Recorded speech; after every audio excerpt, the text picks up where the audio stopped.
Hello, and welcome to the Bilgecast Wrestling Podcast. I'm gonna rename this to Wrestling Roundup because you don't need Bilgecast Podcast.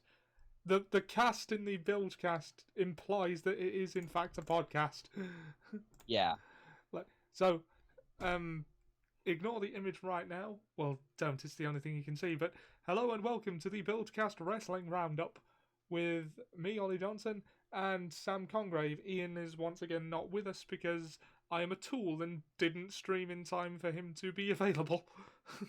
Yeah, you never seem to be there for any of our streams. You missed an entire year of DHPW and New Blood. Well, you've only got one episode, but you missed all of our streams, and yet we made efforts to come to yours, you bastard. Sorry. I'll forgive you there. I can't say no to that face, even though I can't see it. So, this week in wrestling, dear fucking God. Yes, where shall we start? Shall we do WWE first and then AEW as usual? I think we need to discuss the big elephant in the room and just get it out of the way. The video game release that came last week came this Tuesday. Ah, yes, the beginning of our pain. Oh, you don't own the game, so Not yet, but I feel like I've dodged a bullet for the time being, at least. So 2K released their roster, which I will say their roster is impressive this year. We've got a lot of the Mae Young Classic people. We've got some of the UK people. You know, we've got a good ass roster. Naturally, Chris Jericho and all that, and the bastard Pac aren't in the game. I love that he calls himself that. I do too. But so yeah, a lot of the roster was cut, but we got a very big ass roster anyway. The problem started when, well, they wouldn't reveal a lot of gameplay to the public. This should have been the first warning people had. The second warning came when the game came out, and then the DLC that people got on day one. You remember how DLC works on day one? Yeah. You just get a character. The Fiend isn't available till tomorrow, and you've got to earn him through a patch update. I see. Along with a bunch of other things they didn't actually announce, but are cool, like the Pilgrim version of Rusev, Zombie Sasha Banks, and Mental Asylum version of Nikki Cross. But anyway, The Fiend isn't available right away. The only DLC characters that were available right away were Hollywood Hulk Hogan, the Rock and Sock Connection, and China. Big problem to begin with, a lot of the characters' models feel like they've taken a graphical downgrade. This is because Yukis, the people who have been making the game since Smackdown on the PS1, have gone off to do their own thing, rumored to be the AEW video game. Oh boy. So this left a team that wasn't experienced in filling the gaps, and WWE demanding a game be released. Now, granted, from my experience, the game has a very cool, fun story. Like, the career mode is fun, and for God's sake, you unlock a legendary character in his own right, Ribby, a literal walking barbecue rib. I am not kidding, and that should save the game for me. That and Tommaso Ciampa is now playable again. But yeah, the glitches, I have not run into any glitches apart from things disappearing, the AI going a bit haywire in triple threat matches, me getting used to the controls a little bit because they've changed one of the buttons around. Right. I don't know why, because the control scheme seems fine apart from the fact you now have to press X and square on the PS4 to do a finisher instead of just pressing triangle, because triangle is now the universal reverse button. Okay, that's weird. Yeah, it is. The showcase mode is... What was wrong with R2? I don't know. The showcase mode is actually the last few matches. Just so what do the shoulder buttons do now? What does the former reversal button do? Well, the left button, which was another reversal button, now runs. Right, fair enough. The right trigger doesn't really do anything, I don't think. So why isn't that the universal reverse button like it was before? I don't know, Ollie. I really don't know. I don't like this. It really doesn't work well with the control scheme you have. I will say as well, this year, instead of the problem we had last year where you unlocked really cool and over the top create parts, like this year you can actually make a Roman gladiator if you unlock the parts. A guy with wolf gauntlets. A guy with a minotaur head. or even Sterling. I swear, one of these years I will start UDVW. I know you will, but I mean, you could always just get 2K, just play 2K19 and just do it now because most people have just gone back to that anyway. But 2K were very quick to come out and announce that they, after a few days, announced that a patch is being worked on. But the thing is, because of how much worse the game is in terms of the things they've had to change, it's gonna have to be a very big patch to fix everything. Yeah, and they're gonna have to be working pretty fucking flat out if half the things I've heard about this are true. I will say this: if they don't get this done in the next few weeks, or at least because they said it may take a few patches, but there might be one big initial one to fix most of them. Because one of the bigger problems is creating characters. You can't create an entrance without the game crashing. Yeah. Which is a problem. But if they don't get this fixed, you can expect to see 2K20, the deluxe edition, on like reduced shelves for like £20 by Christmas. I'm probably going to buy Outer Worlds instead. That looks friggin' amazing. I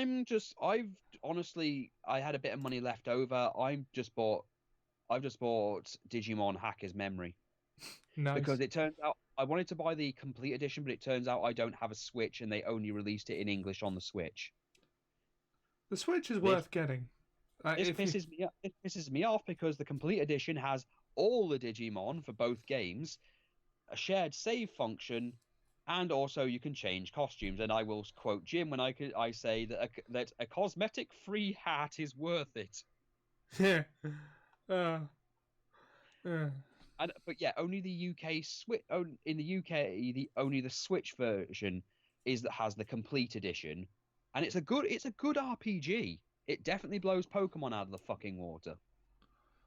Right. Come at me, Nintendo. Yeah.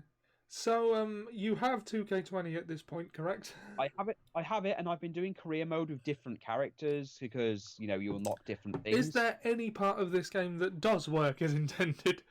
The career mode actually seems to have very few bugs. Oh, that's good.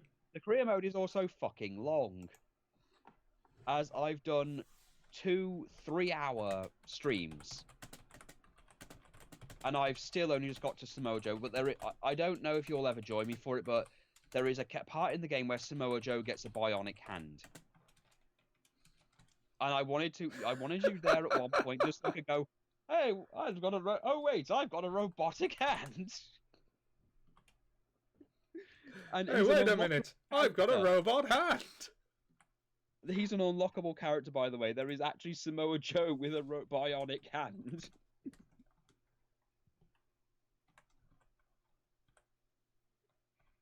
I'm gonna let you deal with that whole thing. But yeah. The game, honestly, the tower mode seems to work. There are a few glitches here and there, like small time ones, but I've seen some of the crazier ones, and yeah, I can see why people are fucking pissed, because this stuff was not prevalent the last few times.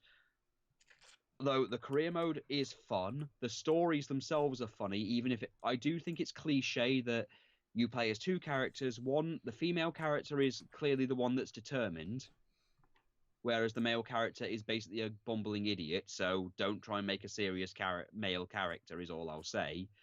And Ian may have gotten his favourite insulting name from the game, Albert Asswipe. Well, nice going there, Albert Asswipe. What are you going to call yourself? You still going to go with Denver? How about we call you Carl Botch? After all the moves you keep messing up. I will say that 2K have done great with original characters because they even do callbacks to the previous game. Like they mention Buzz and Cole Quinn and all the other and Baron Blade. There's even a podcast where they mention the reason that Cole Quinn and Buzz won't go into the Hall of Fame is because Cole Quinn keeps spray painting Triple H as a turkey on his driveway. Right. Well, you can't prove that's me. You're the only person I know who calls people a turkey. Yeah. Please, Will people we who be say that, covering NXT UK this week? I'll try my best. All right. Because we have to talk about one thing that happened on NXT, the big moment. Ah, right. Well, I'm gonna be Let's waiting start with with. Raw. Ah, yes, the beginning of my pain. What is it, Ollie? What happened to you? What pain? No, no, no. Like I honestly, I mean, I have the results, but I wasn't. I Have you watched got a Raw. gallstone? Sorry. Do you have a gallstone? No, no, no. I watched Raw, but it wasn't particularly memorable. Although I Yeah, have notes. really wasn't. Look, there really wasn't anything going on because again they've got the crown jewel thing on, and there's only like a few, like 2 or 3 matches that have even been announced for the damn thing. None of them have women in. Just spoiler warning. Right. So to start the show, Ric Flair comes out, and he names Drew McIntyre as the final member of Team Flair. Good pick. Woo. For all the match will mean in the end. Yeah, we'll forget about it within a week. It's a crown jewel match, of course we will. And then They have the token. They bring that one guy out who they only ever have at Saudi shows, who will win a match regardless of whether it makes any sense, and then we'll never hear from him again. I think he's going to be who is he going to be wrestling? They mentioned that he was going to be wrestling someone. Who was it? Actually, there was some interesting stuff in this bit. I can't remember the Saudi wrestler's name, but I knew it when I heard it, and they mentioned that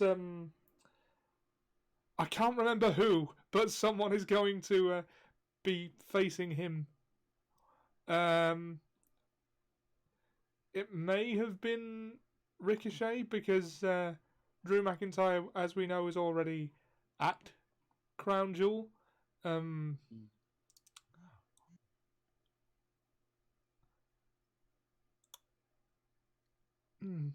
Yeah. Okay. So yeah, Drew McIntyre defeats Ricochet. It's a pretty good match. I understand why, but I think they could have picked a better person to job out to Drew. And it's not that I don't like Drew and I don't think he needs that win, but you have people other than Ricochet who can do that job. They have a roster of over 100 people, you'd think. Yeah. And, well, I like Ricochet. Monsieur, that's the one. Thank you, Kyle. We've got a viewer. Yeah. Hi, how you doing? After a match, of course, he basically continued to murder Ricochet, much to Ric Flair's amusement. Yeah. And no, Ric Flair did not scream, "Take his skin." That's an old joke that we had in Ric Flair's TNA days. Yeah, I don't know why, but I just thought it was funny. The context was that Jeff Jarrett was saying, "I took your wife, I took your house," and for some reason I thought it would be funny if he pulled out a filleting knife and said, "Now I'm going to take your skin, Kurt." Oh God! And then have Ric Flair screaming, "Take a skin! Take a skin! Take a skin! Woo!" Because Ric Flair was insane at the time, especially if you saw the Jay Lethal thing. Yeah. I mean, TNA was garbage at that point. You make what fun you can with it. You do, you really do. Especially when Kurt Angle brought an axe to someone's wedding. That was amazing. Wrestling weddings never work. Yeah. I mean, heel Kurt Angle is amazing. I'm just going to say apropos of nothing. Again, much like I said last week, the Social Injustice Warrior did a thing with Brian Zane where they did Kurt Angle's entire career, and they mentioned heel Kurt Angle was just enjoyable no matter what crazy thing he was doing, whether he was shooting Big Show in the back with an elephant tranquilizer, whether he was trying to rape other people's wives. He shot assault. JBL in the ass with an elephant gun. No, he didn't. No, he shot Big Show in the back and shaved him like a gorilla. Oh yeah. How did JBL end up getting shot with the elephant gun? Apparently, JBL got the gun, mentioned that they'd used it to take out Big Show at one point, and I think he handed it to Joy Giovanni or whoever his secretary was, and then the door opened and bang, hit her, and then and then she pulled the trigger and shot JBL in the ass.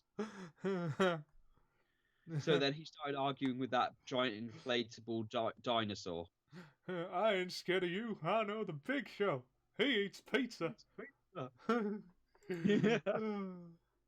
Yeah. Though Big Show has said that actually did hurt like hell because you're only supposed to pump it once. And Seb's here, and he says, "I understand the appeal of coffee." It's a Supergirl reference. Yeah, Big Show mentions that you're only supposed to pump the tranquilizer gun once so it can break the skin. Yeah. Maybe 2 or 3 times because of Gorilla's thick skin. Kurt pumped it like 3 or 4 times.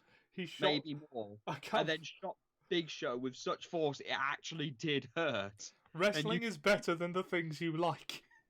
Yeah, I mean, watch Big Show's face when he's shot. Seriously, it's hilarious. So yeah, Kurt Angle shot Big Show in the back with an elephant gun. That's your wrestling history lesson for this week. I'm going to have to send you some Brian Zane stuff because I honestly think you'd enjoy wrestling. I do watch Wrestling with Regret on occasion. It's just not something that's always at the forefront of my brain and I forget about it.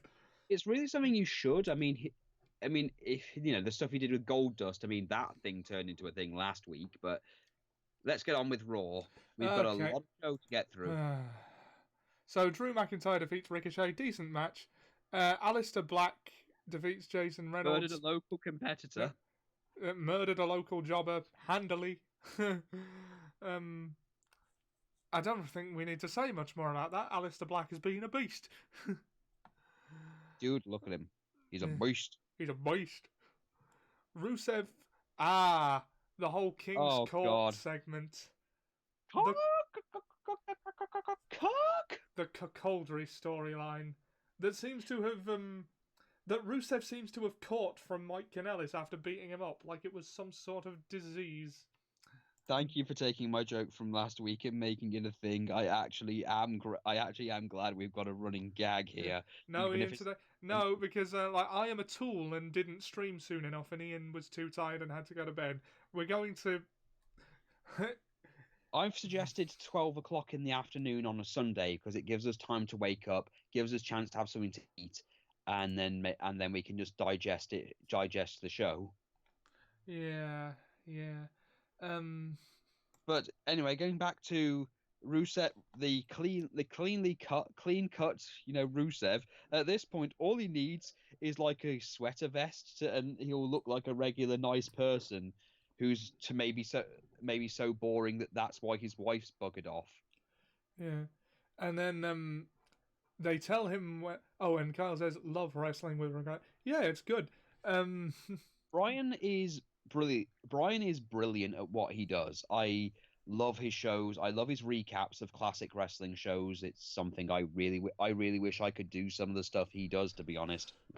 Yeah. Well, there's no reason you can't. Well, I don't have a computer yet, but there's that. Those things happen. Yeah. Right.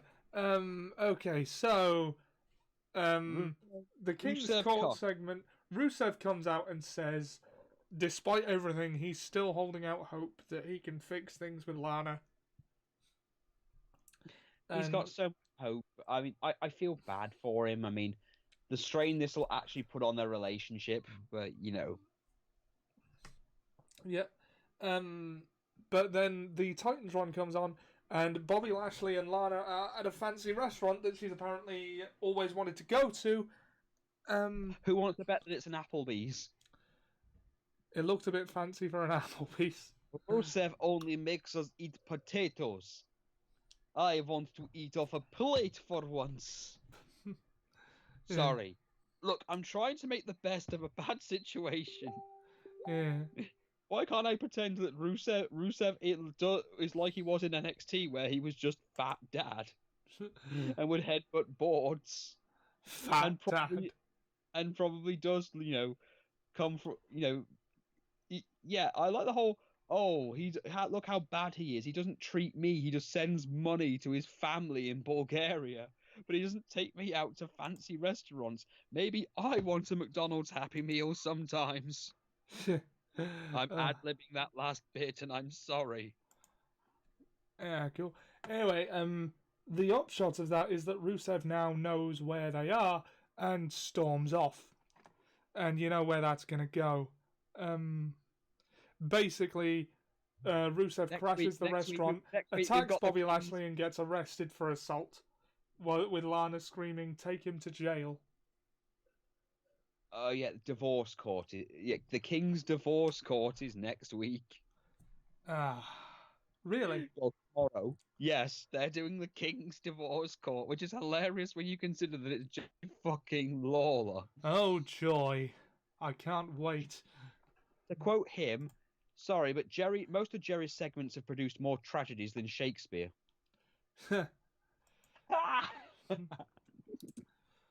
Right. Andrade defeated Sin Cara, who miraculously still has a job. Yeah, it was weird. One of the weird things I just want to mention that every time I boot up a new 2K game and I go through the themes, yeah, it's weird to hear Sin Cara with a different theme and things. Yeah. Weird seeing him around. So yeah, he was murdered by Andres Cien Almos. Yep, with help from Zelina Vega, of course. She Hurricane Rana's guys. That's a thing she does. Oh god, yeah, Aleister Black's wife. Nice. At least he's not being cocked. Yet. Don't give Vince ideas. No, I can just imagine if they did do that entire thing. No, he's going to beat up Rusev, and then he's going to... Well, Andreas would go, I have your wife. What are you going to do, Aleister? And Aleister would just pull his pants down, and you just hear a big thud. And Zelina would be like, sorry, Andrade, and just run off. Well, that didn't go the way he wanted. They just swing around, do a spinning heel kick, but it would be with his dick and just knock him out. I think that is the definition of what we call big dick energy. I'm sorry. Look, Raw brings me such pain and misery these days that do you know how hard it is for me to not get a shotgun and just want to shoot myself whenever a Raw segment comes on? It's not that bad. It's just we've been spoiled by good wrestling. I think that wrestling is a lot better than it was in the Attitude Era. There is no the thing. And the thing is, exactly. Someone responded to me by the whole cuckolding story thing. Going, you people wanted the Attitude Era. You got it back. Val Venus was fucking Goldust's wife in front of him all the time, saying that it looks like it's like getting on your knees runs in the family. You all wanted the Attitude Era back. This is what that looks like. Yeah. I mean, Ollie, don't you remember the Sayonara Yamaguchi-san? I do not. You don't remember Val Venus sleeping with that guy's wife, so then Kai and Tai kidnapped Val Venus and tried to cut off his dick? Oh, yeah. That was because he fucked another man's wife, and then they put the video up for the guy to watch. So they cucked an angry Japanese man, who then had him kidnapped, and they tried to castrate Val. Seb says wrestling is so weird. It is, isn't it? Long may it rain. Val Venus's penis wasn't cut off because of very, very appropriate shrinkage at the time. Ah. I see. Right. Just keep it. I'd also remember that Mark Henry once had an entire gimmick where he had an incestuous relationship with his sister. Yeah. Okay, so... I was like, right, let's move on from that. Moving swiftly on. You love sexual chocolate. Sunil Singh took the 24/7 title from R-Truth, and they are using twin magic to keep it. That is... I don't know if this is more racist or what. Yeah. The Viking Raiders defeated Kurt Hawkins and Zack Ryder because, of course, they did. It was a Viking Raiders match. Cool. Yeah, I saw that. I saw that Humberto Carlo versus Seth Umberto Rollins. Carrillo, yes. They seem to be putting a lot of stock into him. He did pretty well. By the way, he is in 2K20, by the way. Yeah. He looks nothing like he did on Raw, so that's why I was confused. Yeah. Apparently, So he's from 2 they cocked an angry Japanese man should not be part of a normal conversation. It shouldn't, should it? And yet here we are. Listen, Kyle. No, that was Seb. Seb, I have sat through the world's strongest man being called sexual chocolate and having an insatiable sexual appetite. Evil cheerleaders. I think my favourite example is them deciding the custody of a child with a ladder match. Yes. A miscarriage angle. I really didn't understand. Oh, and also a title changing hands via a dream. Explain. Okay, basically, there's a belt in Japan. You know how people are saying, you know how China winning the Intercontinental title seems a big thing because the Intercontinental title was a man's title? Yeah. Carl says #me too. and other people like winning the women's title was seen as a weird thing, but still it was like a gender equality thing. Well, anyway, the Iron Man, the belt, there's a belt that's got a name so long I can't pronounce it, but anything is eligible. The list of champions includes a man, a woman, a blow-up doll, the belt itself, a ladder, a chair, a dog, and even someone who pinned someone in a dream, which was shown on TV, and therefore the title change counted. There is no limits. We literally had a match between a chair and a ladder. If you're looking for the promotion in general, it's called DDT Wrestling in Japan, which is a very big joke promotion. Ollie may be familiar with Kosher Ibuki versus Yoshihiko. I am. Basically, a man using a blow-up doll, where the blow-up doll won. He got a better match out of that blow-up doll than I've seen a lot of WWE guys of the time get out of actual wrestlers. So I think it just goes to show how good Kota Ibushi actually was. Yeah. That Seb says, I don't think even context would be helpful for any of these angles. And blow-up doll writes. Blow-up doll. Well, that blow-up doll's been murdered about 5 times, by the way. Yeah. Okay, so Rey Mysterio comes out, cuts a promo on Brock Lesnar, is interrupted by Shelton Benjamin, who pushes him around because he's injured, and Cain Velasquez comes out and turns Shelton Benjamin's brain into hamburger meat, to use an expression that he... Hamburger meat is delicious. Yeah. Now, I still don't care about this feud. I don't think I will. But it was fine. And then Humberto Carrillo makes his Raw debut against the Universal Champion Seth Rollins and has a damn good showing against him. But if you don't mind my saying so. Yeah, I enjoyed that match. Yeah, he had a very good match. He almost won. Yeah, I mean, if that's not an endorsement on the part of management, I don't know what is. Let's see if it lasts more than a week, because this is WWE and they have this stop-start to pushes that happens sometimes.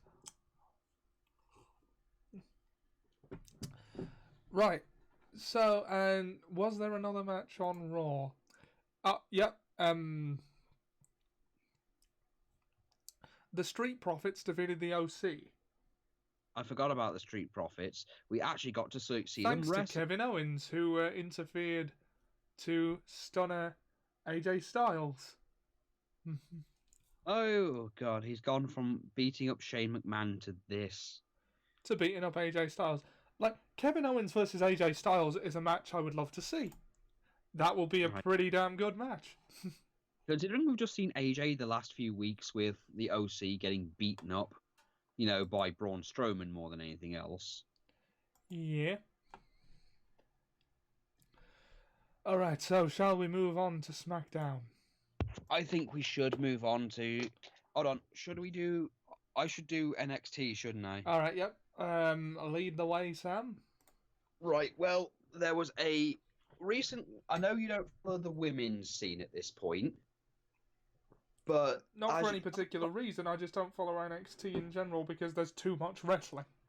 well, the last time you watched, Shayna Baszler was the women's champion, and they've made this entire thing where she's almost impossible to defeat. Uh-huh. Anyway, she's got a laundry list of people trying to murder her.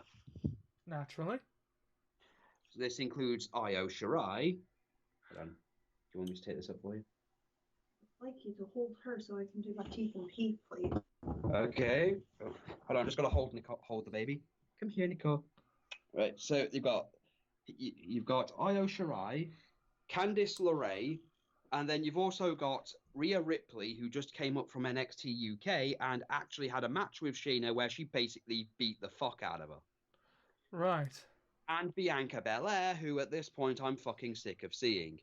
But anyway, last week, Rhea Ripley and Bianca Belair both made separate claims to basically wanting to murder Shayna Baszler. Isn't she the prettiest girl at the ball who everyone wants to take on a date?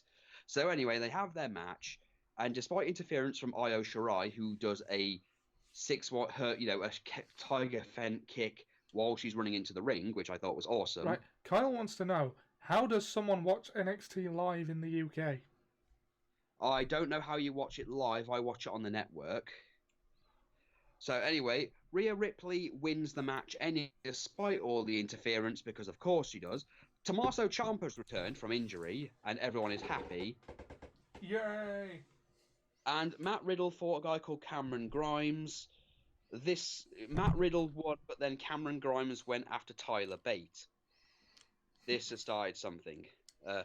Breezango have started their new gimmick of just doing random things each week. This week they were called the Men at Work, or they dressed up as the Village People one week. I think this week they did air traffic controllers and teamed up with. I'm probably going to butcher this. Swerve Scott against the Forgotten Sons. However, think. Oh. So, he says, I thought that was 2 weeks delayed on the network. Oh, well, I don't think you can watch it live because they tape NXT like three weeks. Like they do like 3 or 4 weeks in one go, like in one night, and then they put them up. I see. Yeah. Then they had Gentleman Jack Gallagher versus Angel Garza. I remember Jack Gallagher. I liked him.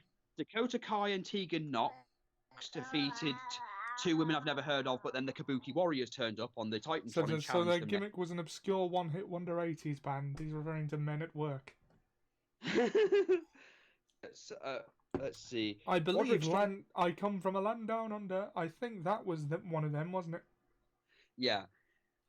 Roderick Strong defeated Keith Lee and I can't pronounce the guy's name.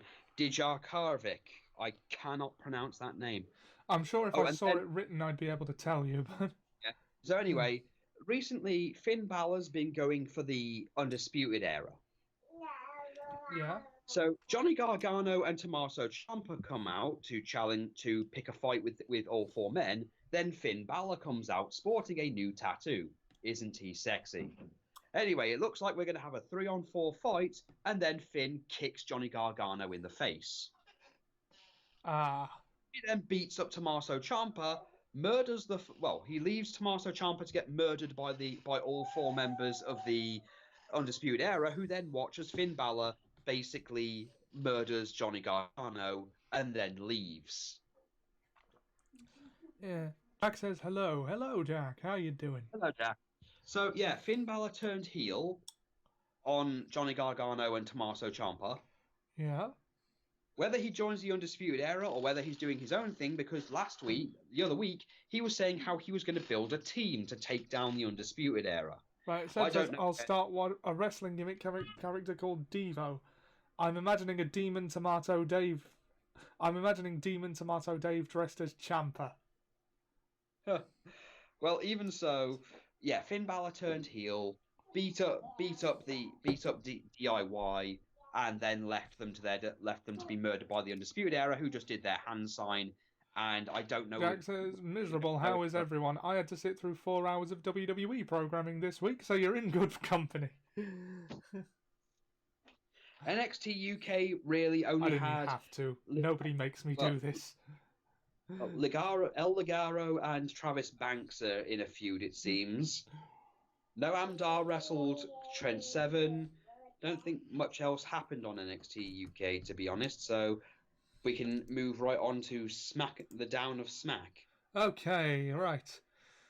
Fortunately, Smackdown was alright. Team Hogan and Team Flair are on Miz TV. Team Flair consisting, I think, of... I don't think Randy Orton was there. Oh, yeah. Randy's already planning to... from what I've heard, Randy's contract is up in 2020. Huh. He's been hinting at maybe joining AEW, although he may just be doing that to mess with people. I don't think he would go there, and I don't think he'd be a good fit there, to be honest. No, nor do I. I think he's a WWE guy through and through. Yeah. But anyway, get back to, him being him. Yeah. So, Team Flair consists of Drew McIntyre. No, it doesn't. No, it doesn't. But doesn't Team Flair have... Team Flair has Drew McIntyre, Shinsuke Nakamura, and I think Sami Zayn and King Corbin. Yeah. Team Hogan seems to consist of Roman Reigns, Ali, and Chad Gable. Shorty G. So the two teams talk, and I like how you're avoiding the fact that Chad Gable has thrown away his basic "I'm Kurt Angle with long hair" gimmick, and has started dressing kind of like, oh my god, he dresses like Slam Master Jay. I do not like where this is going. Yeah. So yeah, they get to talking, and it sets up a tag match for later in the night. But for some reason, they switch out Drew McIntyre for Cesaro. Oh wait, Cesaro, I think, is going to be the one wrestling Mansoor. Nicole, you've got to have your teeth brushed. Sorry, Nicole needs her teeth brushed, and she's trying to run away. No, you've got massive chompers coming through. They need to be washed. Damn. Yeah. Right. Well, while you're okay, I've got it. While you're restraining the child. You say that like I'm training it down or something. No, I'm. I joke, of course, but then he's actually getting a lot better at it. Dolph Ziggler and Robert Roode defeated the New Day. Xavier Woods is injured, torn Achilles tendon, so it was just Kofi and Big E. Poor Kofi. Yeah. I was explaining to Seb not long ago that the only reason he's called Kofi Kingston is because they wanted him to be a Jamaican originally, and they had him come out to... that SOS song. Yeah. Come out to reggae and put on a Jamaican accent. That he miraculously lost eventually. Yeah, and Triple H pointed it out. It was like, didn't you used to be Jamaican? What happened to your accent?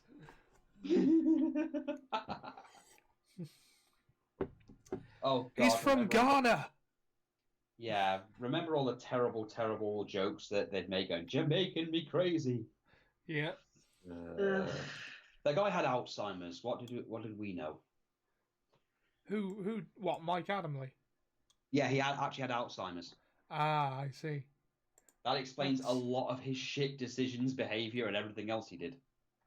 Now, come on, let's not dogpile on the man. He just wasn't suited to wrestling as a thing. He was a sportscaster, and you'd think those two things would translate well, but they don't always. Well, it takes a lot of skill to say Jeff Harvey. Yeah. Lacey Evans defeats a local jobber by one-shotting her with the woman's right after feigning walking away for a count-out and then dashing back into the ring at the last second to punch her in the face and pin her. Jesus. Kalisto defeated Drew Gulak after Braun Strowman distracted him. And, cool. Drew Gulak tried to give us a PowerPoint presentation.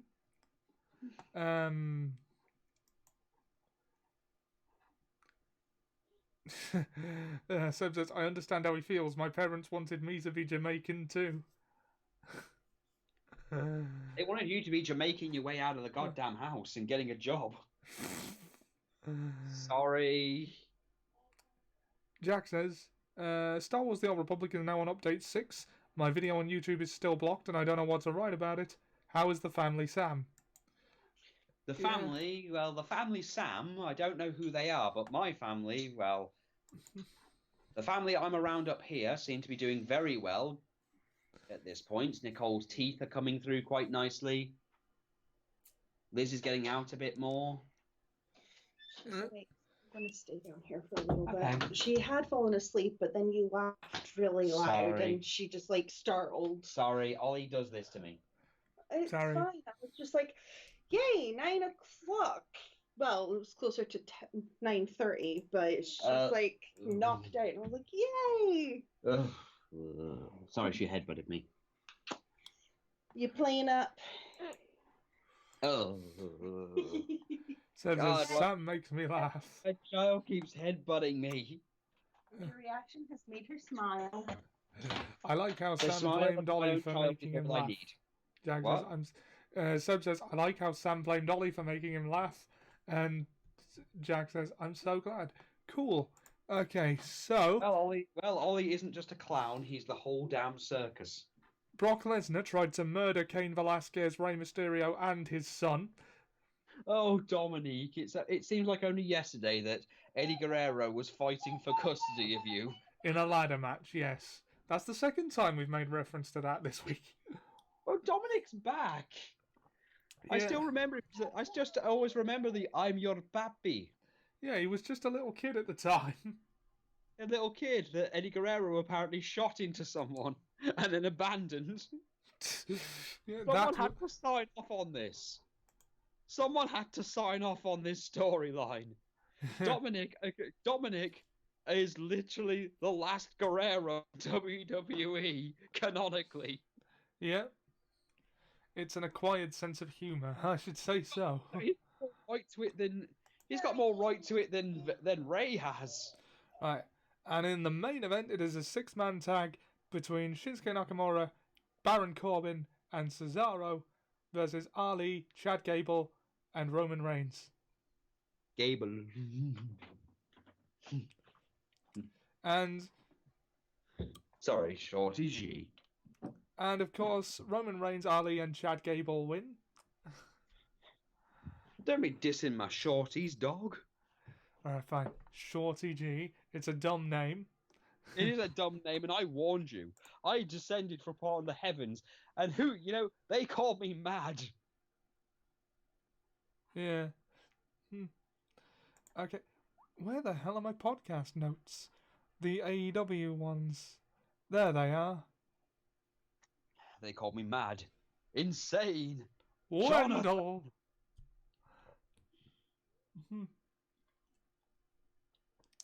Right, as soon as my computer stops being uncooperative... Well, mention that recently Seth Rollins got into a Twitter war with, AEW.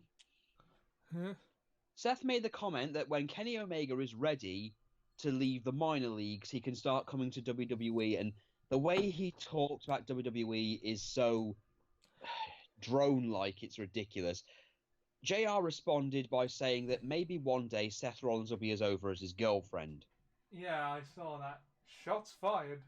She responded by saying, JR, you're an amazing announcer, so go down to the locker room and announce that I will whoop your entire women's division any day of the week and twice on Sundays. To which Nyla Rose said, you underestimate how much I like a challenge. Right. Let's hope that doesn't go to an unfortunate place. Let's hope. Because you know where that could go, and I really hope it doesn't. Look, Seth Rollins has already destroyed his entire reputation with the fans due to how he behaves on Twitter. Now, I mean, I want to believe that Becky Lynch is That's what I mean. not like that. Becky Lynch is above this. Yeah. Don't drop yourself to Seth's level. It literally begins with you showing your genitals on Twitter and ends with you picking fights and thinking you're better than everyone else, only for people who are actually much more talented than you to call you out. And then when you can't answer those challenges, you look like a twat. I'm just glad Nyla Rose didn't tweet anything at Ronda Rousey in that scenario. That would have ended very badly. Look, the thing is, Ronda doesn't really care about wrestling anyway, so I doubt anyone's going to give her the time of day because she just wants attention. I was referring to the fact that Ronda Rousey is notoriously transphobic and Nyla Rose is transgender. Also, Chris Jericho then said the NXT talents are minor league wrestlers. Ouch. Okay, well, that's how WWE sees them. Randy Orton seriously considering jumping ship to AEW? Do you think they would have him? And that's a legitimate question. Randy Orton took to his Instagram account and posted a picture of himself standing next to a sign that read Elite. He then licked it. Nah, I think he's trolling. Of course he's trolling. He captioned it, TikTok, TikTok, and tagged The Revival, Luke Harper and Elias, along with AEW executives Chris Jericho and Cody. This wasn't an angle of any sort, and there is serious talk that Orton is thinking of leaving. It was known that The Revival and Luke Harper haven't been happy for months. According to reports, Elias, Zack Ryder, and Kurt Hawkins are three more who aren't happy and are just sitting around collecting paychecks as long as WWE continues to honour their contracts. As far as Orton's concerned, he signed a 10-year deal back in 2010 that will expire next year. The feeling within WWE is Orton is using his current contract status and social media as bargaining power. He's basically letting WWE know he's not afraid to jump ship to AEW or any other promotion if the deal offered is right. Orton also doesn't like travelling these days as he's got a family and kids. Orton took to social media once again, noting he would team with The Revival again down the road. The Revival responded and said, saying 2020. As noted above, Orton's WWE contract expires. The Revival's contract expire in 2020 and have not renewed their deals as of this writing. Okay, so are we ready to move on to AEW? Well, if Randy isn't, we certainly will. Yeah. Oh, Carl says Becky is the Twitter champion. That she is. She is indeed. Of course, it'll go to an unfortunate place. Twitter champion. It's a stiff competition. It is. Oh no, sorry. I have to really give the Twitter win to Tama Tonga. Right, I don't know anything about that.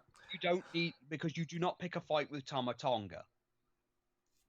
This is a guy who on social media threatened to murder Roman Reigns multiple times and then made a comment that he can say whatever the fuck he wants, and Roman has to live with the fact that he's stuck in a company that controls him like a bitch. But if he ever wants to get out of that and come to New Japan, please come over, cousin Roman. I'll send you right back to Uncle Alpha in a fucking body bag. And the thing is, Tama Tonga is the son of Haku, which means he probably fucking will. Right. Okay, so AEW Dynamite. Also tried to murder Enzo, but does anyone care about Enzo being murdered? Anyone? No? Okay. AEW, please do not hire Enzo and Cass. I think they know better. Well, Cass is in rehab. He's not exactly a good person to bring in. Right, so the opening match was a tag team tournament match with the winner advancing to the finals of the tag team tournament. Private Party, who upset the Young Bucks in the opening match of the tournament, versus the Lucha Brothers, who have been doing really well. AEW didn't seem to bother with any, I don't know much about the Lucha Brothers other than that. I'm sorry, I can't tell you more. This week, but I know that Kenny Omega won a title belt from AAA.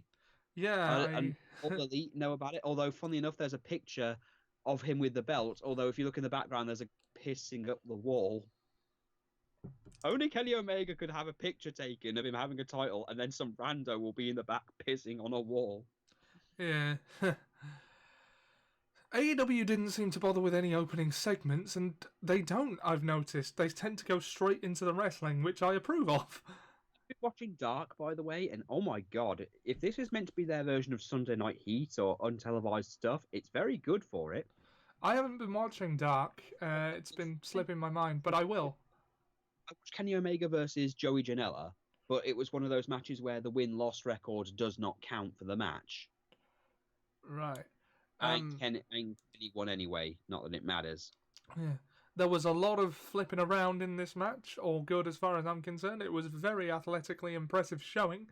And, like, the winners are the Lucha Brothers. I don't remember what they call the move, but it was kind of a coup de grace style foot stomp assisted pile driver. Nice. Like, I mean, one of them gets him up for a pile driver, and the other just sort of double jumps off the top rope and double foot stomps on the back on the butt on the way down. I was going to call it the fuck you up. Yeah, I mean, it looked brutal, but the Lucha Brothers advanced to the finals. The following match was another tag tournament match, and we now have the final match for the tag team titles. SCU, who are who I want to win the tournament at this point, versus the Dark Order, and that was also a very good match. Well, you don't need me to tell you an AEW match was a good match. They're all good. You do not need me to tell you that at this point. And the winners are SCU via their signature SCU later move. And they advanced to the finals. So we now know that the match for the first ever AEW tag team titles at Full Gear, I think the event is called, will be the Lucha Brothers versus SCU.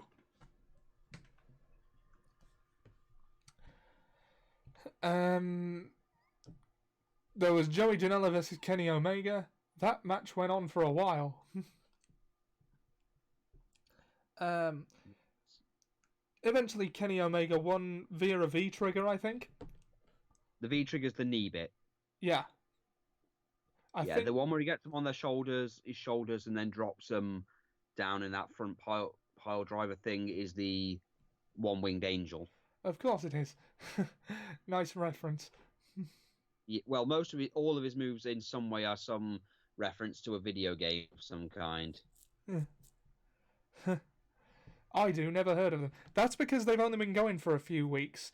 But it's basically, if you remember what WCPW was to UK wrestling, it's basically that, but on a much larger scale. It's on ITV, so you don't even need, like, cable to watch it. I would heartily recommend that you check it out, Jack. It's really good. Chris Jericho is in it, so that's someone you know, and he's doing really well. Nah. Okay, fair enough. They seem to focus more on the wrestling and less on the crappy soap opera storylines, to the point where they actually put their win-loss records in their nameplates because they actually matter here. Or at least we're being told they are now. Time will tell whether that ends up being true. We shall see. Yeah. So yeah, Kenny Omega has defeated Joey Janela. Yep. Cody comes out to cut a promo or have an interview, but the Inner Circle disrupt it with air horns and Chris Jericho grabbing a mic and screaming, "Boo!" And they weren't scheduled to be on the show, but they bought tickets, and they're in, like, the skybox. And Cody comes up and is like, "We're not like the other place. There's no invisible wall here. I got no problem coming up there and beating the tar out of you." Well, he didn't say that, but he implied it, you know. And Chris Jericho is like, "It's 4-on-1. What are you going to do?" And out comes Dustin Rhodes, followed by MJF. And Chris Jericho is like, "You even wear a scarf. Who wears a scarf?" says Chris Jericho. And then out comes DDP, of all people, to even the odds and make it 4-on-4. And they approach the Inner Circle in the crowd. Do they Greco-Roman wrestle? I don't think so as of yet. There's a lot of very athletic wrestling.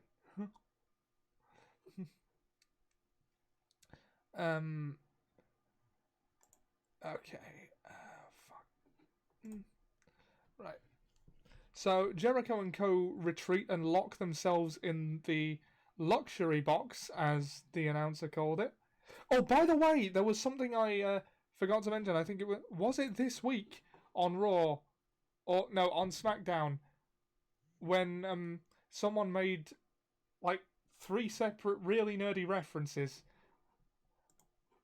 I told you and Ian about it. When was this? Yeah, you did, and it was so uncomfortable for everyone.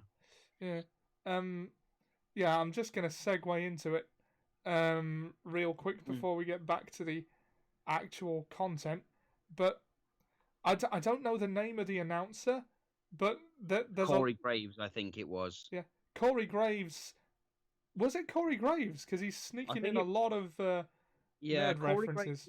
Basically, Corey Graves is someone I really don't enjoy anyway, but yeah. I like that he's sneaking in the references, but when Aleister Black was coming out on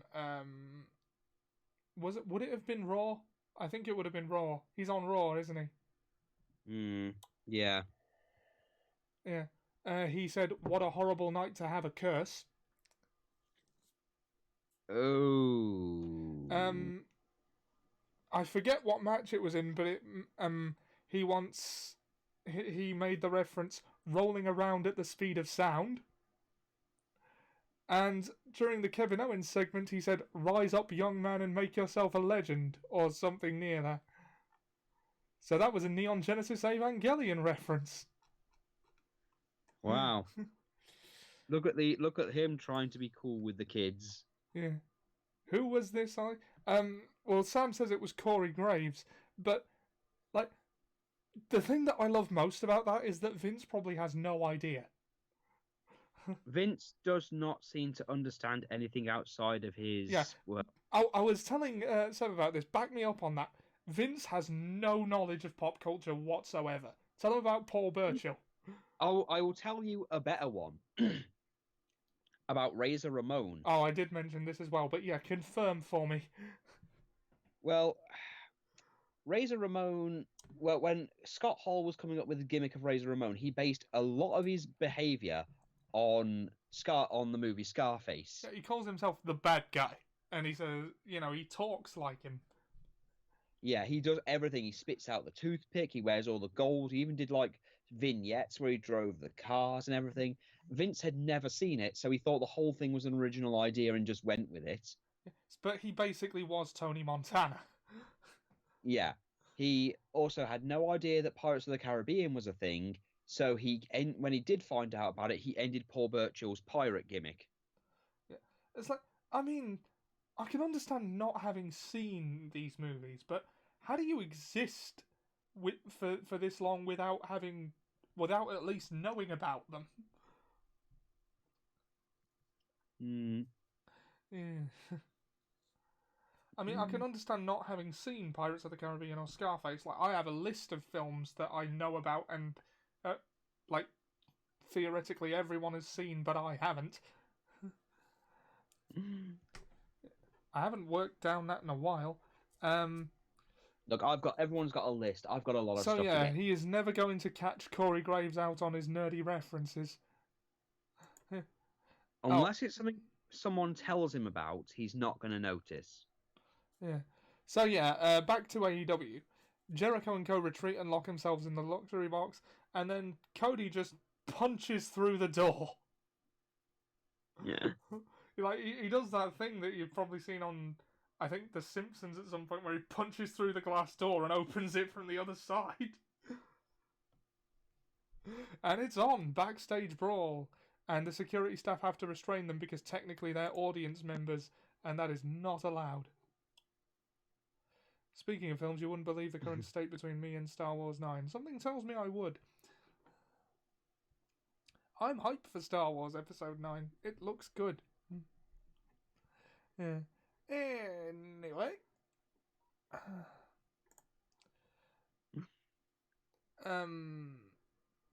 Right, so yeah, that backstage brawl happens. And then the Young Bucks come out for a match between Chuck Taylor and someone I never caught the name of. I'll learn these names eventually. Whatever, I'll Google it. Yeah. Very exciting match. Lots of flippy shit, super kick party, etc. And winners are the Young Bucks, who go on to accept the challenge of Santana and Ortiz. Jamie Hayter versus Dr. Britt Baker, and Britt has a mascot that I'm not familiar with. Dr. Britt Baker wins with that sort of submission hold with a mandible claw built into it. I don't know what it's called. Right. And the main event tonight, Jon Moxley versus Pac. Pac attacks Moxley during his entrance and chokes him with his jacket. But it doesn't take him out. There's a huge drag-out fight, and it goes on for so long that the match actually ends in a time limit draw. I like that the time limit is a rule, because... I like the fact that Park's name is the Bastard. Yeah, like they actually describe him as the Bastard Pac. I should point it makes playing WWE 2K20 weird because they always refer to X-Pac as Pac. Yeah. So there's news travels fast. The Bastard. Right. And I think that's everything. And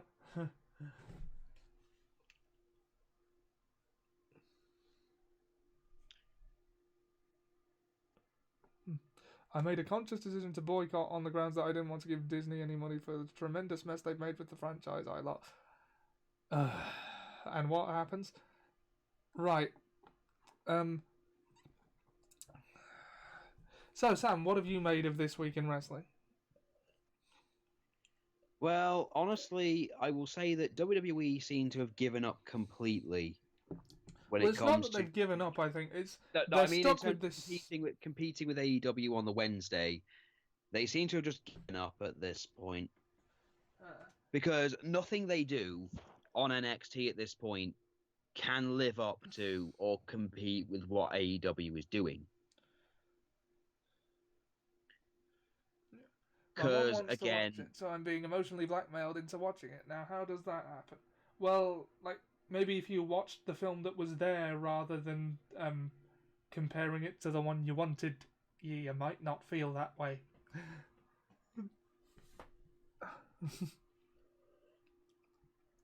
Come on, like, it's gonna be good. I mean, me and Seb have got tickets to the Triple Bill on...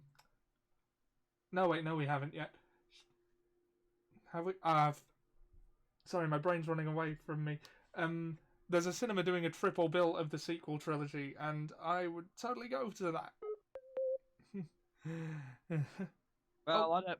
Having a kid makes it so I can't go to cinemas anyway, so of course I can't you can go watch to it. cinemas. Just take her along. I can't take Nicole anywhere and her be quiet. Okay, yeah, wait till she's a bit older and then take her along. Well, yeah, because at the moment she likes to chat a lot. She's a talkative little girl. She is very talkative, and I don't want to rude to other patrons. That is not a perspective I can adopt. Well, then you are ruining it for yourself. I miss the days of middle ground. Yeah. The Last Jedi is my favourite one. Like, unironically. I don't get it. Like, the whole... And I'll happily go on record and say that. And Sam has disowned me by disconnecting. Sorry, I'm here. Sorry, I'm right here. Sorry. I said The Last Jedi is my favourite one, like unironically, and I'll go on record as saying that. And that's when you sort of went. So it's like, oh, Sam's disowned me. Okay. No. I think that if you can enjoy something and other people don't, then more power to you. So long as that thing isn't, illegal. Yeah, or true. Morally evil, then that's fine. But I think also people need to accept middle ground is okay. You can not like something, but also not hate it either. Yeah, I'm sure there are those people who think the prequels are just all right. Look, I think the original trilogy for its time was good. For its time, it was the fucking 70s. I think the prequels, I think it they holds have up. the prequels have some good things in them, but there's a lot of bads to go with it as well. It's kind of like like having something cooked by my dad. There's always something good in there, but there's also some stuff that you really wish they hadn't put in or had done Imagine slightly if better. somebody thought a Star Wars movie was okay, like not great or terrible. That's basically how I feel about Attack of the Clones, to be honest. To be honest, with the new trilogy, I accept the. To be honest, you can't really say there's a definitive way to say what Star Wars really should be, considering how different the prequels and the originals really are. And so how vast the fan base is. So whatever you do, there's gonna be the thing people who is, don't like when it. when you try to please everyone, you end up pleasing no one. I think that goes without saying for everything. Yeah. Anyway, Well, we have gone on a major tangent right now. Like, well, look, my thing on it, because the thing is, it's a big thing for everybody, and everyone seems to have you either have to think this way or think this way about it. I didn't hate The Last Jedi, but I didn't enjoy it either. I think you should watch it again. It does take multiple watches to fully appreciate. And Look, this is me saying that. But the thing is, I didn't enjoy. Look, I didn't think much of the Force Awakens. I did for the first few times think this is just a New Hope. This is just a New Hope, but with a HD upgrade and DLC. I didn't mind that. I mean, it was J.J. I Abrams, so it was probably the best he was going to do. I did like that the CEO of Disney flat out say that he was offended by the fact that George Lucas watched it and went, there's nothing new here. This is just what I've already done. And then Rian Johnson actually does a bunch of new shit and people lose their minds over it. Well, the thing is, he said, look, at the end of the day, he had what he wanted, which I still think was stupid. Sorry, what was that? Well, George Lucas apparently he told when he sold the thing off, he pretty much told them what he wanted them to do, or what he had an idea of them to do, and they took none of it on board anyway. And to be honest with some of what he wanted to do, I'm glad they did. Right. So, okay, we've been droning on about Star Wars for a while. That's not what this podcast is about. I don't know. Star Wrestling should be a good idea. Yeah. Wrestling is basically just anime for people who don't want to admit they like anime. Look, I recommend a video for people who do look at wrestling a certain way. I recommend a thing called When Wrestling Isn't Wrestling. It's some guy's his own little documentary of the entire career of Triple H, but it's done with his friends, so all the male characters are played by his female friends, which is more hilarious than it needs to be. You do know now, and he's getting constantly reshot because Disney's trying the impossible at pleasing everyone. I am going to appraise the film when it comes out for what it is, and, have that be the end of it as far as I'm concerned. Just leave it as it is, because the guy who played Finn has already said that once the trilogy's over, he's going to have a lot to say anyway, so we'll see what he has to say. Yeah. Because he doesn't seem to be happy with a lot of things, but, this is the film industry. Apparently you can't really go on screen with people and work with people that are your friends and then come out of it being happy. Apparently, you cannot go into a thing all happy and then end up coming out really happy towards the end. There's going to be problems. Yeah. Anyway, I saw the trailers and it looks good to me. However, so they're getting that guy from the Marvel who directs most of the Marvel movies to do some of the Star Wars movies now. What, Kevin Feige? Yeah, I've heard he produces Marvel. Yeah, I've heard they're actually getting him to do so. There's been talks here and there about kicking Rian Johnson out and putting him in charge, or at least giving him his own other trilogy to work with. Yeah. Because they have asked Rian Johnson. I don't think anything's set in stone at the moment, though. Well, nothing's set in stone, but there has been talks because Rian Johnson isn't really allowed to say that he's working on certain Star Wars things anymore, and there has been talks of getting Brie Larson to play Ahsoka. Yeah. Well, I'm glad to see that she'd be in it, but I think if we want to talk about this stuff, we should do a movie podcast at some point. But no, we don't talk enough anyway. We barely do shows together, and quite frankly, I'm at a state of depression where these things might actually help. Yeah. Okay. Well, right, wrestling. Anything further to add? Final thoughts. The final thought this week, honestly, for the main show that Crown Jewel, whenever a Crown Jewel or a Saudi show comes up, it feels like they're building towards it, but ultimately it feels like it'll never matter. Yeah. We're not going to be talking about the Velasquez versus Brock Lesnar match until the thing's over and the belt's finally off Brock, because that's really all we need at this point is the belt to be away from Brock. We're not going to talk about the. I don't understand why the belt needed to be on him. It didn't. Him versus Cain Velasquez, if you're into that, is its own draw. It doesn't need the title. And if you're not into that, you're just going to be annoyed. Yeah. As I am. And the Hogan Flair match just seems like that thing seems completely pointless because nothing comes of this anyway. It's just throwing random things together and seeing what happens. At least that's how it feels to me. So I feel like Crown Jewel doesn't matter.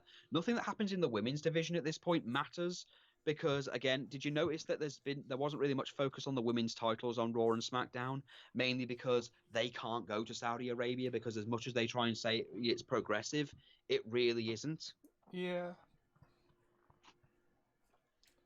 Huh.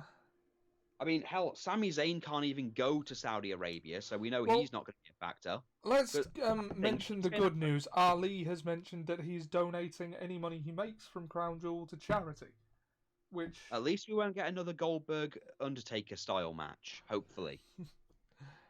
Yeah. I mean, I think they learned a lesson with that one, otherwise they might have had Hogan and Ric Flair actually wrestle.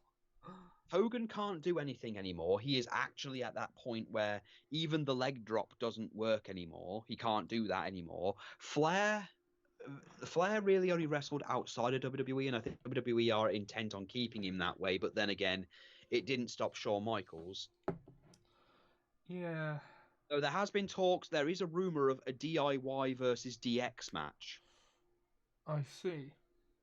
And all I have to say is Shawn Michaels already regrets coming out of retirement to do the match with The Undertaker and Kane. Leave, the Knoxville mayor alone and let Undertaker do his thing. Yeah. I just think The Undertaker just needs to stop now. He's done. Although I did hear that he was in Scotland a while back. It was social media trending this week that he was caught ordering something in Scotland from a Nando's. Yep, The Undertaker went and had a cheeky Nando's. That's more funny than it really should be. Yeah. But Nando's is a bit shit, isn't it? I wouldn't know. I've never eaten there. It's just it's just chicken and chips. That's about it. Well, anyway, AEW is just doing its own thing, and they do need to not focus on WWE. Yeah. Like, they don't really need to focus on these things at all. Seb says Nando's is overrated. Ollie said it for me. True. No lies detected. Yeah. Okay, so we've been going for an hour and 10. Yeah, final thoughts. AEW is doing what it needs to do, and yes, the ratings have started dipping and stuff at this point. This will happen. It's only like week 4. Yeah. NXT is okay, but nothing really major apart from the women's and Finn Balor is really even happening. We're in that weird state where it's Crown Jewel, and people are just going to stop watching out of protest because this happens every time they do this. Is that they just stop watching because they do not want to support the Saudi thing, the Saudi Arabia. It would be kind of like them doing a show for Xi Jinping. Yeah. Yeah. It's really awkward considering, the weird thing is that AEW have made it clear they don't support the whole thing. But Kenny Omega's been very vocal about why he would not go to WWE for that alone, saying that he doesn't approve of the blood money thing. Right. This is all just like...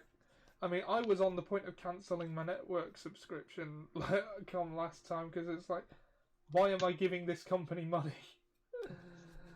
I can just go on, watchwrestling.in and watch everything I need to.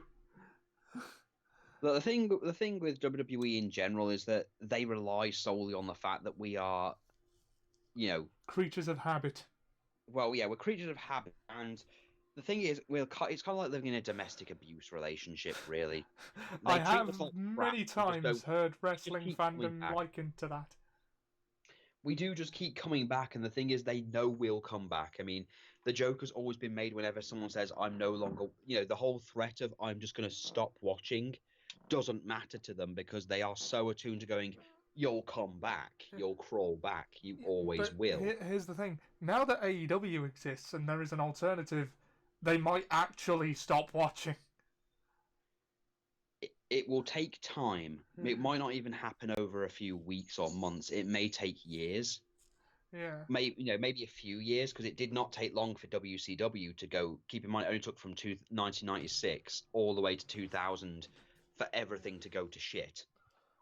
Well, the way wrestling is structured lends itself well to engagement, really, because everything is a look forward to next week thing, and you want to see where it goes, and sometimes that persists no matter how bad it gets.